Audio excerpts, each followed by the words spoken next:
ዛሬ በምድራችን ላይ ካሉ ሁሉ ደጉ ስለተባሉት ዳኛ ነው የምነግራችሁ። ወደ አእምሯችሁ ማን መጣ?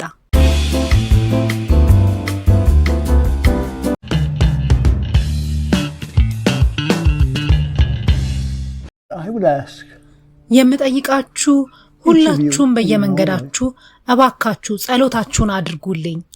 እኚህ ዳኛ እንዲህ ሲሉ ያልደነገጠ ያላዘነ አይዞት በጸሎታችን እናስቦታለን ያላላቸው የለም።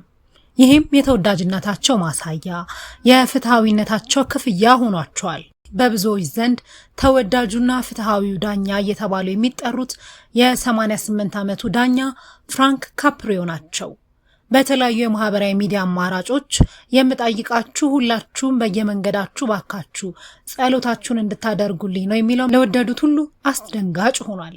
ለዚህ ጥያቄ ምን ቢያደርግ ነው ታዲያ አብዛኛው ሰው የሚደነግጠው የሚል ጥያቄ ካላችሁ ይህ ሰው ልበ ሩህሩህ የተባለ እንደ አውሮፓውያን አቆጣጠር ከ1985 ጀምሮ ጡረታ እስከወጡበት ጊዜ ድረስ ለ38 ዓመታት እንከን ያልወጣለት ፍትህን ያላጓደለ ዳኛ በመሆናቸው ነው። ገና ፊታቸውን ስናይ እውነታና ፍትህ የሚለው ሐሳብ ስጋ ለብሰው የቆመ ይመስለናል የሚሉለትም ሰው ነው። ኮርት ኢን ፕሮቪደንስ የተሰኘው እውነተኛ የፍትህ አሰጣጥ ስርዓት የሚታይበት የቴሌቪዥን ሾው በዓለም ላይ ዝናቸውን ያበዛላቸው ከብዙዎች ጋር የሚያስተዋወቃቸው ነው። ጥፋትን አጥፍተው በፍርድ ሸንጎ የቆሙትን እንደ ጥፋተኛ ሳይሆን እንደ ሰው በቅድሚያ በማየታቸው የእርሳቸው መለያና የመወደዳቸውም ዋነኛ ምክንያት ነው። ማነሽ ማነ ከማለታቸው በፊት ፈገግ ብለው መቀበላቸው የማንነት ሳይሆን የፍትህ ሚዛናዊነትን ለማስቀደም የሚያደርጉትን እያንዳንዱን አካሄድ ሁሉ የሚታይበት። በዳኛ ፍራንክ ካፕሪዮ በብዛት የሚታዩት ከትራፊክ መብራት መጣስ ጋር የተያያዙ ጉዳዮች ቁጥራቸው የበዛ ነው። አንዱን በጣም አስደናቂ ከዚህ ሾው የተወሰደ እውነተኛ የዳኝነት ስርዓትን አንዱን ላጋራችሁ። እኚህ በወቅቱ የ96 ዓመት ሰው ነበሩ። ከዳኛው ጋር ቆይታቸው የብዙዎችን ልብ ያንሰፈሰፈ ነበር። ቪክቶር ኮሌላ ይባላሉ።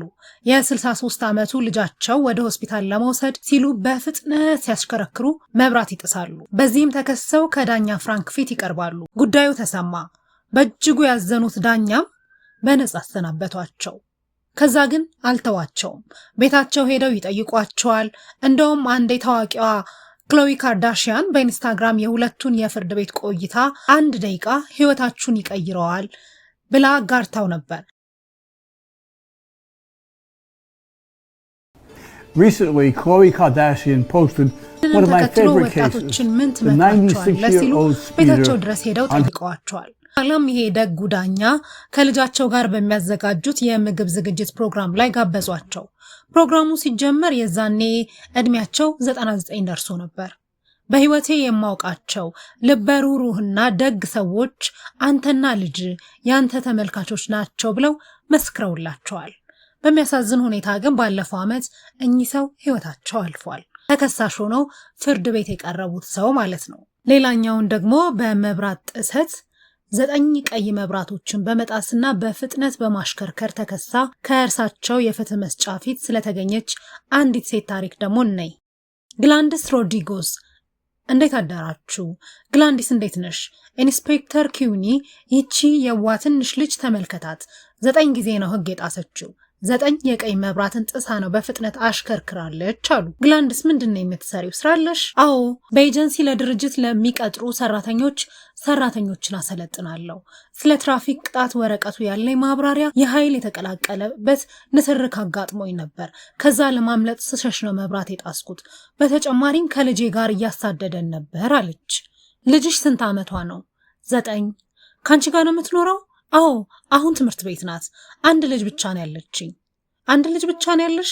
አዎ። የሆነ ሰው እየተከታተለ ሊያሳድድሽ ነው ህግ የጣሽው? አዎ። ዳኛ ካፕሪዮ ፍትህን ለመስጠት የሚመጣውን ክስ ተመልክተው ከተከሰሰው ሰው የግል ባህሪና የቤተሰብ ሁኔታ ጋር ያቆራኙታል። ነፃ ናችሁ አሊያም በዚህ ተቀጣችኋል ለማለት በተከሳሽ ቦታ የቆሙትን ሰዎች ውስጥ ድረስ ይመለከታሉ። በችሎቱም ከተከሳሽ ጋር የሚደረገው ንግግር ሳይሆን ከቅርብ ጓደኛ ጋር የሚደረግ ንግግር እስኪመስል ድረስ ብዙዎች ያላቸው ቅርበት ያስደንቃል።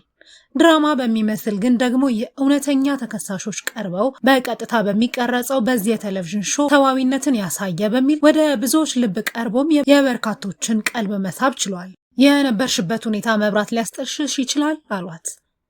ግን ይሄ የሁሉም ነገር ምክንያት አይደለም። ሌሎች ምክንያቶች ሊኖሩሽ ይችላል። የምጠይቅሽ ግን የተጣለብሽን ቅጣት መክፈል ትችያለሽ? ልጄ ብቻዬን ነው ማሳድገው። በአስቸጋሪ ሁኔታ ውስጥ እያለፍሽ እንደሆነ እረዳለሁ። ለዚህም በተወሰነ መልኩ ልደግፍሽ ነው ያሰብኩት። በዓለማችን ላይ ቸር የሆኑ ሰዎች አሉ። የተለያዩ ደብዳቤዎችን በየሳምንቱ ይልኩልኛል። በአብዛኛው ደግሞ በውስጣቸው የገንዘብ ቼክ አላቸው። ከነዚህም ውስጥ አንዱ በጆሴፍ ባዳስ ከፔንሲልቬኒያ የተላከልኝ $100 ቼክን የያዘ ነው። ላንቺ ቅጣት ክፍያ እንዲሆን አድርጌዋለሁ። ቅጣትሽን ግን በአጠቃላይ ወደ $350 ነው። በተጨማሪ ሌላኛው ከአሪዞና የተላከው ደብዳቤ ውስጥ $75 አለ። $175 ሆነልሽ። ከካሊፎርኒያ የተላከው ቼክ ደግሞ $50 ይዟል። $225 ሆነ ማለት ነው። ቀሪው $125 ግን በራስሽ ክፈይው አሏት። በጣም የተደሰተችው ምን ይወሰንብኝ ይሆን ብላ ከፍርድ ሸንጎ የቀረበችው ተከሳሽ ላቅፍህ እችላለሁ? ይህ ነበር መልሷ። ነይ ወደዚህ አሏት። እንግዲህ ዳኛ ፍራንክ እንደ ሰው የሚፈርዱ ፈርተው የመጡትን ምን ይፈረድብኛል ያሉትን የገንዘብ ቅጣቱን ሁሉ ተጋርተዋቸው ወደ ቤታቸው የሚመልሱ እንዲህ ያሉ ነፍሳቸው የሚራራ ዳኛ ፍራንክ እንዲህ ያሉ ሰው ናቸው። ማስረጃ ቀርቦብሃልና ወይን ውረድ፣ ሙት፣ ተሰቀል አይሉም። ከልባቸው ለእውነት ስለ አለቀለም ብለው የመጡትን አባብለው ያዘኑትን አብረው አዝነውና ደግፈው ደግ የተሰኙ ዳኛ ናቸው። በፍትህ እንዲህ እንደ ግላደስ ቁጥር ስፍር የሌላቸውን ይሸኛሉ። ፍራንክ ካፕሪዮ እንዲህ ያሉ ሰው ናቸው። የልብ ርህራሄን የተላበሱ ስለሆኑ እውነት፣ ፍትሃዊነት፣ የተከሳሽ ያኗኗር ሁኔታና ከሰዋዊነት ምንጭ ይፈተሻል እንጂ። ይህ ማለት ግን በእርሳቸው ዳኝነት ጥፋተኛ የሚባል ሰው የለም ማለት አይደለም። በተማሪነት ጊዜያቸው በትምህርት ቤት ተቀጥረው እስከ ሳህን አጣቢነት እስከ ጫማ ጠራጊነት ይሰሩ የነበረው ሰው በፕሮቪደንስ ሮድ አይስላንድ ዋና ማዘጋጃ ቤት በዳኝነት መንበራቸው ዳኛ እስከ መሆን ደርሰው 38 ዓመታትን አገልግለዋል።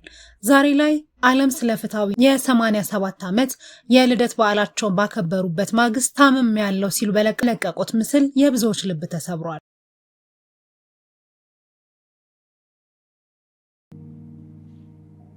ከቅርብ ጊዜ ወዲህ ጤንነት እየተሰማኝ አይደለም። የፓንክሪያስ ካንሰር እንዳለብኝ ተነግሮኛል። ሳይታወቅ በውስጥ የሚቆይ የካንሰር አይነት ነው። ሰዎች ምን እናድርግልህ ብለው ይጠይቁኛል። ሁላችሁንም አመስግኜ አልጨርስም። ለጓደኝነታችሁና ለመልካም መልእክቶቻችሁ አመሰግናለሁ። ነገር ግን የምጠይቃችሁ በየመንገዳችሁ እባካችሁ ጸሎታችሁን እንድታደርጉልኝ ነው። የጸሎት ኃይል ያስፈልገኛል። ከሕክምና እርዳታ በተጨማሪ ከዚህ እንዳገግም የሚረዳኝ ትልቁ ኃይል ያለው የማምንበትም ነው። በጸሎታችሁ አስቡኝ።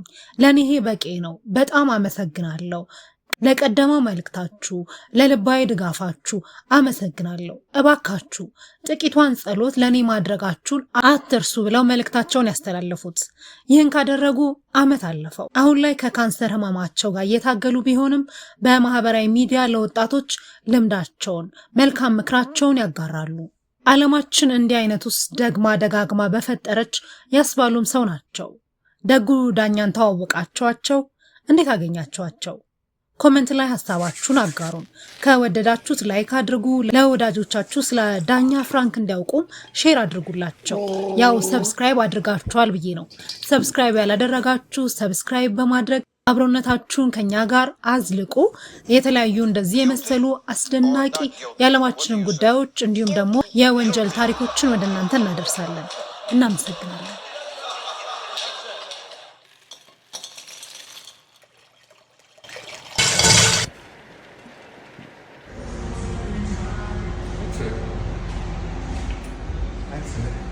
Beautiful.